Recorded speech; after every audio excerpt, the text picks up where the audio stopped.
All right, let's take this drop ball one step farther, whether it's a peel or over top or snap over drop ball. Let's take it to the next level. Remember, we talked about that power line several times now. If I drive out and I'm on that power line and I get my body angle over for that drop ball, I'm going to throw a drop ball that should go right down through the middle of that plate. But let's start mastering it on an inside or an outside. I'm a right-handed pitcher to a right-handed batter, and I want that outside drop. If my normal stride is right there on the power line, I'm going to move it 1 to 3 inches off to the left, okay, if I'm right-handed, to be able to adjust it and come through. Nothing, let me repeat again, nothing changes with the wrist snap, the body angle. It only changes where you step. Therefore, if I want an inside one, it's the same thing here. Okay, I'm 1 to 3 inches right off that power line through there to the opposite side. Okay, real important to remember when you're learning that snap over drop and you start to take it outside.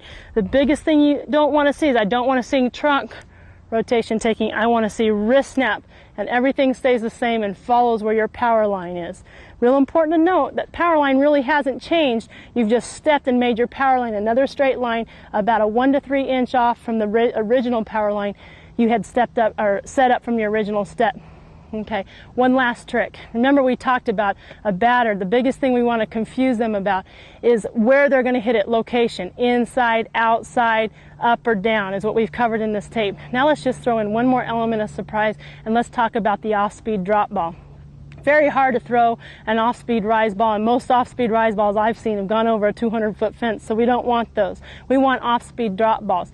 Best thing, and the only thing that I'm going to tell you I change, is I use the same rollover drop. I don't try to change anything with my body other than I make my legs feel as if I've pitched 8, 9, 10 games. And for most softball pitchers, if you're working on it hard and you're pretty good, you know what that feels like. They're dead. They just weigh like leads, and nothing changes with anything else. Now, my stride obviously is going to be much shorter, and it's going to look very short possibly from the hitter, but they won't realize it until it's on them and hitting them unless they studied you. And what you do is your legs are dead, and as I come out, they really just don't stride. And everything I'm throwing is with my wrist snap to get that ball to go that 40 to 43 feet. I'm wanting that off-speed drop ball to maybe cross somewhere below the knees, mid-shin, and bounce right behind the plate so that it's an off-speed pitch. Best thing about this pitch is it's a form of a changeup, but it actually also has some pretty good movement on it. And if you miss, you really should tend to miss low. And if a batter can hit a ball that bounces off the ground for a base hit, they deserve that credit, and we'll give that to them. So play with that. You can work on different speeds. You could have a 40 or 50% off-speed drop ball. You could have a 20. You can work with it a whole bunch.